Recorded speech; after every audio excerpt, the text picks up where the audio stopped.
Hello sir ma'am, welcome to my channel. For today's video, mag-share lang po ako ng issue na aking na-encounter dito sa service ng aking kapatid. By the way, ito pala ay Nissan Excelta. Bali, ang nangyari po dito, pag binibirit po siya, mataas naman ang kanyang RPM. Subalit, pag nakakambyo na, ang takbo lang po niya ay hanggang 40 lang. So, ang una kong ginawa, tinignan ko po muna yung kanyang air cleaner. So malinis naman yung kanyang air cleaner. So ang sinunod ko pong tinignan ang kanyang ito fuel filter. Yan, itong fuel filter. So nung pagbukas ko po ng fuel filter, marumi po yan. Marumi siya. Marumi nga po siya at tayo nga po ay ito po yung ating inalis at pinalitan po natin to yan ng bago. So nung tinignan ko po to, yan, may nakita akong mga particles ng rubber na lumabas dito sa kanyang loob. So akala ko dito lang galing. So inandar ko uli. So ganun pa rin.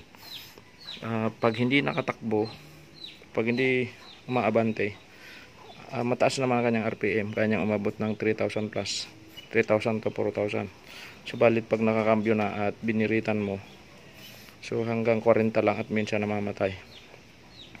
So ang next kong ginawa ay nilinis ko po ito. Ayan, ito.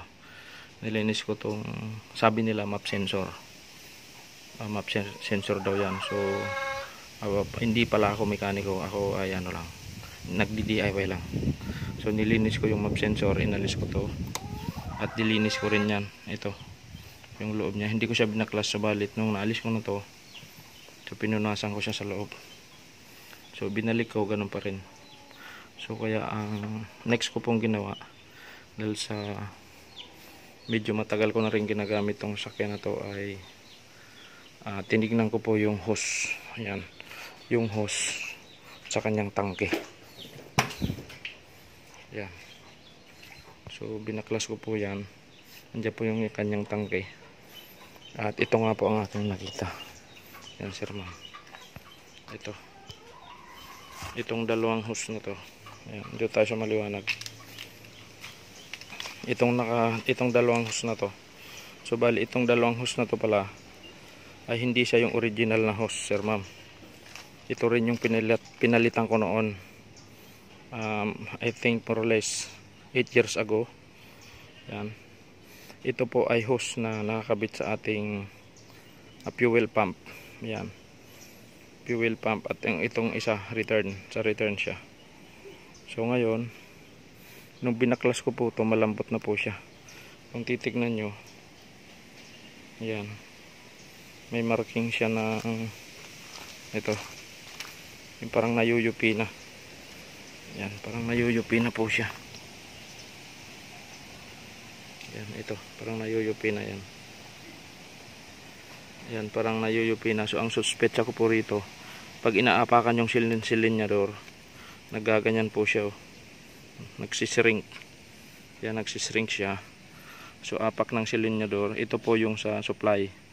Ito po yung nakakabit dun sa fuel pump. So nagsishrink siguro siyang ganyan. Kaya wala nang pumapasok na gasolina. At ito nga po pala, yan, crack na siya. Yan. So ang suspecha ko din, yung nakita kong rubber sa loob ng fuel filter ay galing dito. Yung loob niya baka natunaw. So yan. So baka ma-counter po natin yung ganong bagay. Yung nalinis mo na yung fuel filter at okay naman yung air filter at pati yung map sensor okay naman siya at hindi pa rin nagtino yung makina. So baka ito na nga po, baka ito na yung tama, yung sa loob ito ng tangke, nakakabit ito sa fuel pump at yung isa return. So hindi ko siya na videohan nung ginagawa ko kasi delikado kasi gasolina, baka mag-spark. Ayan. At nagmamadali din ako nung ginawa ko yun. So ma-share ko lang. And disclaimer, hindi po ako mekaniko.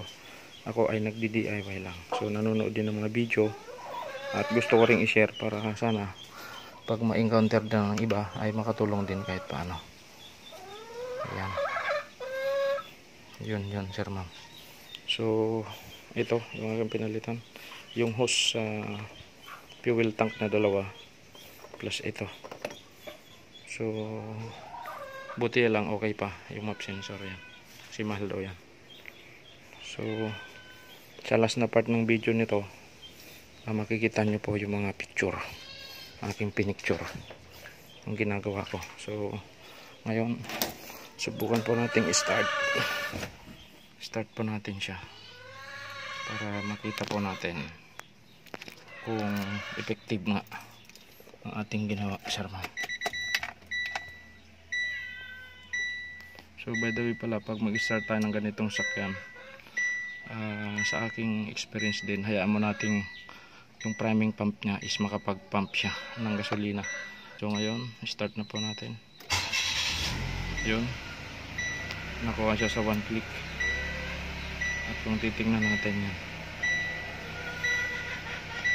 sa simula mataas po talaga ang RPM nito kasi kinukuha pa niya, pinapainit na yung makina. Pero pag uminit na yan, bumababa na yan sa mga nasa 800 to 900. So apakan po natin ng silinyador, sir ma'am, at tignan natin kung effective siya. Ayun, so, hindi na siya namamatay. So okay na siya. So kaya pa niya hanggang 5,000 to 6,000, pero wag nating isagad, baka ano yung makina, masyadong may stress. So yun lang, sir ma'am, aking masishare. At maraming salamat sa panonood. Sana may natutunan po kayo, mga brother and sister. Thank you po.